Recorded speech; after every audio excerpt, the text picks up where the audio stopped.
Hello and welcome to Sacred Mindshift Circle. I'm your host, Dahlia Deborah Donalds.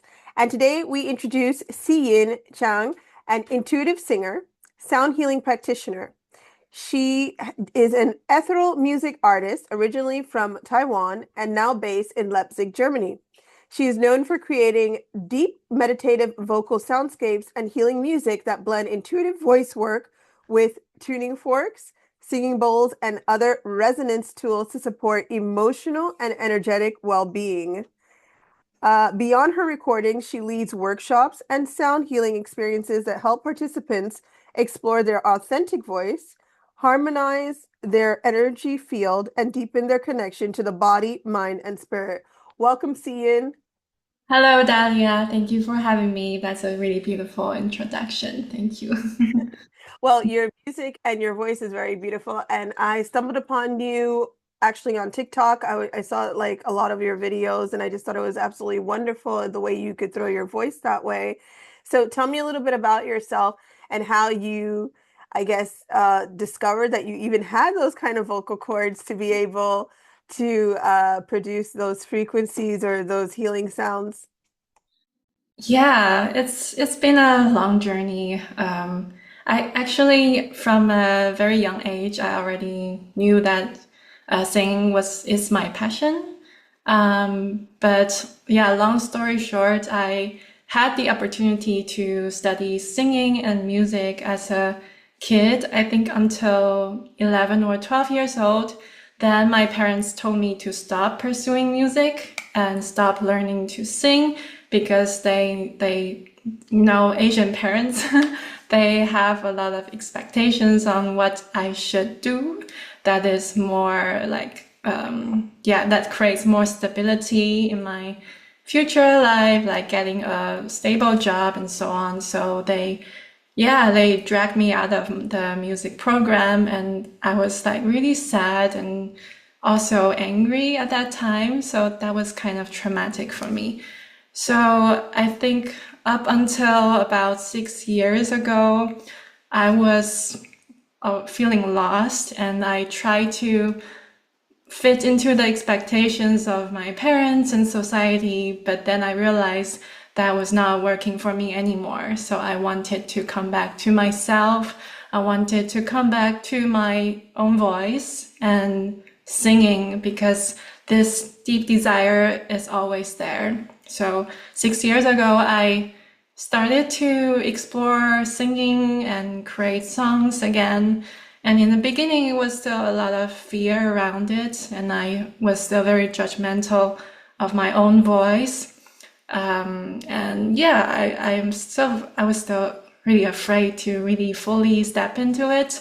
But over the years, yeah, I became more and more willing to open to my true voice and start to really appreciate it. Yeah, and it was crazy to think that actually I always thought my voice is too pure and too boring, but actually that is the power of my voice. So when I fully accept my voice, then I see the impact, what it creates with the audience and how the listeners feel. Yeah, it's really moving for me to witness that. Yeah. So when you say, for example, that your voice is intuitive or ethereal, and you start to see that you're getting all of these reactions from listeners after they hear you singing, tell me for you, what does that mean as far as what you can do with your voice and the range? Hmm. So I always know that I could naturally make higher notes, like higher voice. And I think the higher voice, higher notes always sound more like angelic or ethereal because naturally it resonates with the the upper part of the body and our crown chakra, for example. Yeah, so I know that it always come very natural for me to make that kind of sound. But I didn't really appreciate it so much because I thought it's so easy that I don't appreciate it. I don't know if you know what I mean. Yeah, but then when I see how it touches people, like, yeah, a lot of people gave me the feedback on, yeah, like this kind of sound actually transported them to like the higher realm or something like that, and it sounded so outwardly. So then I realized, okay, yeah, it has power in it. And when I make music, I just start to let this kind of higher range voice flow naturally more into my music, and yeah, just follow what feels easy for me. Because before, I often feel like I need to challenge myself and I need to explore. I need to gain more skills into like learning what I didn't know or that I wasn't so good at before. But now, yeah, it changed. So when you're going to think of a song or you are planning on recording something, tell me a little bit more about how you get the I don't know if you want to call it downloads or the ideas for the song. How does it work? Yeah, okay. So my inspiration came to me in various ways. But now, normally, when I have the intention to create a song, normally I would set the stage first. So that means I would create a drone sound first, either with acoustic instruments like guitar or piano, or with a synthesized sound, or I create a chord progression, because for them they are like the stage. They create already a kind of atmosphere or energy, and then after that I would set the space to start to channel intuitively what comes through when I sing with the background track, like the drone or the chords. So that's how it was done normally. And I feel like intuitive singing is just like catching the spirit of the moment. And I really like that idea, because I feel like with intuitive singing, I become a vessel, I become a channel, and I let go of my ego and myself, and I just listen deeply to what is there in that moment and just let it through. Yeah. So a lot of the things that you're mentioning sound like what we talk about related to again feeling very feeling energies, feeling frequencies. And you tell me a little bit about how you even began to focus in that area. Did you grow up spiritual at all, or talking about energy or frequency or any of this in your childhood or in your home? Yeah, actually, my father is a very spiritual person. So he is a doctor. He's a family doctor, but he is a Buddhist, and he's also very into Taoism. And he also studies by himself like Chinese medicine and energy medicine. So since as a kid, yeah, we often talk together about spirituality. And I remember once I was, yeah, asking him some philosophical questions like, oh, why am I me? Like, why am I Hsi Yin? And then I remember also he taught me to feel the energy with my hands. So he bought a lot of crystals, and he would teach me to, yeah, feel energy around those crystals. But yeah, so as a kid, I was really exposed to this kind of spirituality and energy. So yeah, that's probably why later in my life, I also came back into this field. So it's not unfamiliar for me. Yeah. So also now when you are creating this music and you know that people have told you about the effects that it has, how do you try to use it even as a way of like healing like a healing kind of frequency or how do you use it in your workshops? Yeah. So when I was receiving training of sound healing, I also learned about voice healing, and I took also different workshops around healing voice, how to use the voice to move the energy or to create coherence or to release emotions. Yeah, so in sound healing, we always said that intention plus frequency is healing. So for me, when I sing, the intention is always the most important thing because that's the energy which is infused into the frequency and which can create transformation or shift in the energy. So in a one-to-one healing session, for example, sometimes I tone to the energy of that other person. For example, if I focus on the heart chakra, then I would use my intention to focus on their heart space and tone a sound that could resonate with their heart space, and also use the intention, like the healing intention, to tone. And sometimes I when I encounter like a spot that feels dissonant, and I know that it could relate to their childhood trauma, for example, then I would also tone or sing to that part of the dissonance part of the body. And often then the clients would tell me that they felt so moved by the sound because it felt like their inner child was comforted and soothed. So that's also a way that I would use my voice in a healing session. Yeah. And so you can feel the blockages sometimes on them, or you can kind of feel where they are in frequency. How do you do that? Is there something like, you know how when they say you send out a sound, does something like bounce back to you, or do you feel something when they have a blockage?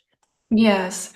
So nowadays, in a session, I use tuning forks normally, and I would use the tuning fork like a scanner and scan around their body in their energetic field.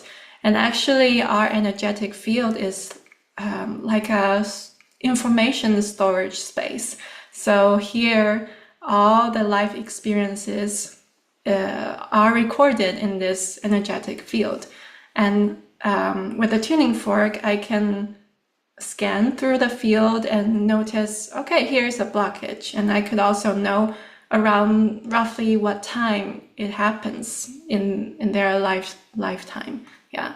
So, and with from the sound that the tuning fork resonated, I could identify, okay, this sounds sad, or this sounds angry or fearful. So I can grasp like, okay, here something happened here, around which age, and what are the emotions that was coming up around that time. Yeah.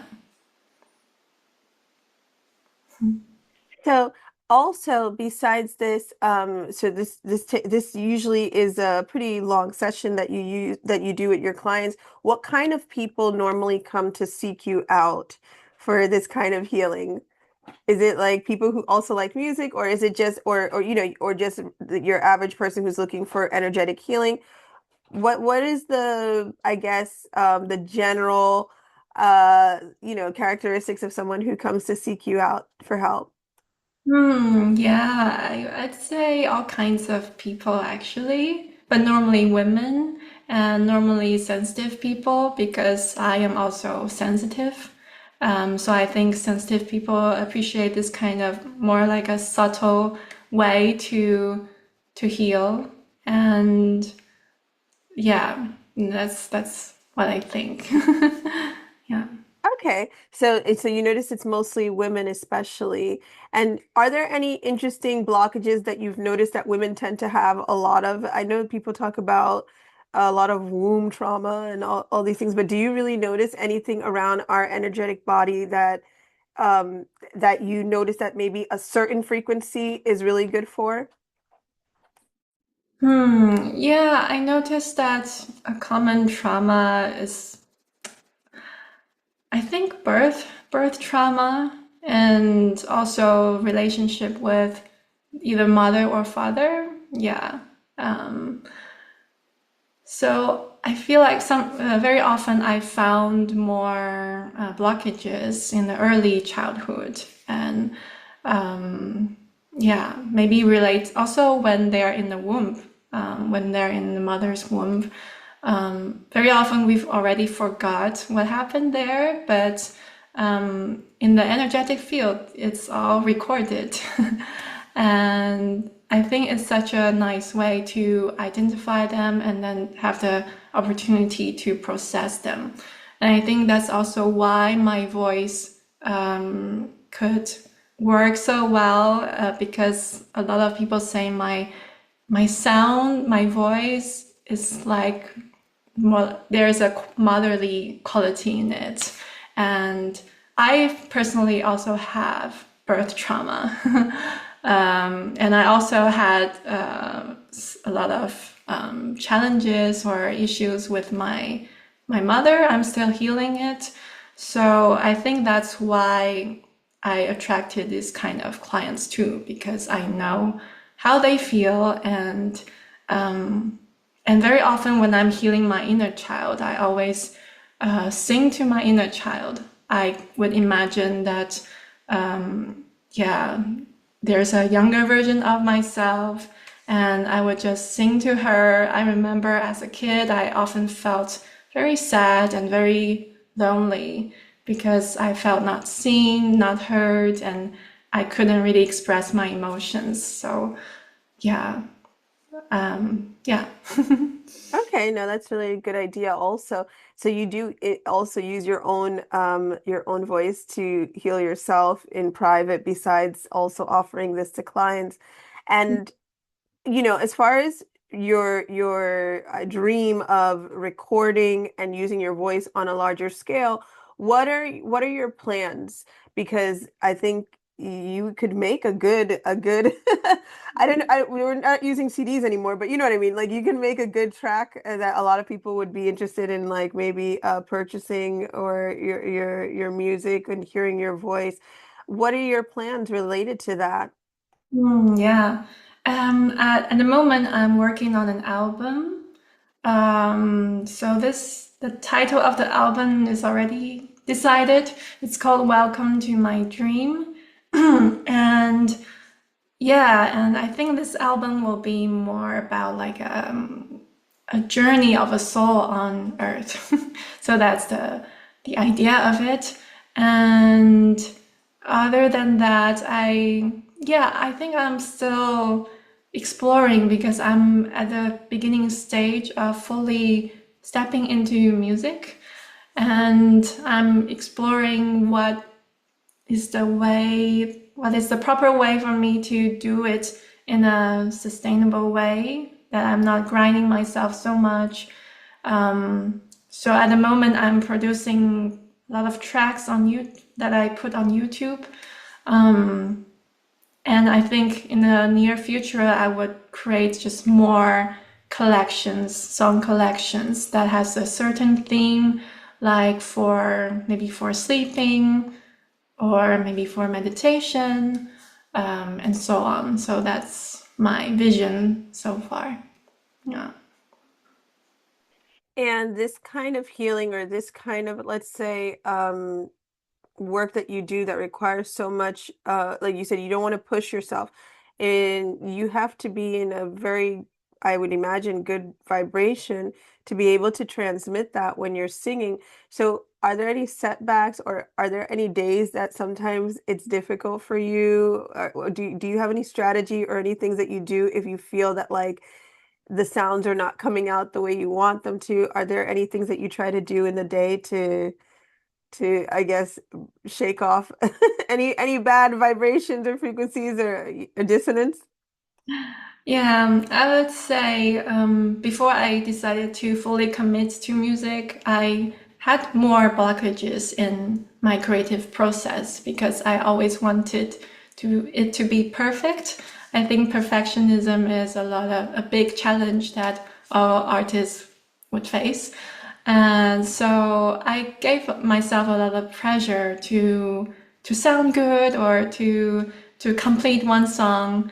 Um, yeah, but now I learned to let go of those pressure, and that helped me a lot. So I sometimes just I think actually TikTok is a good practice for me because it forced I try to like sing every day and record it every day and let go of the idea that it has to be perfect and um, and just be in this rhythm of singing and showing, sharing.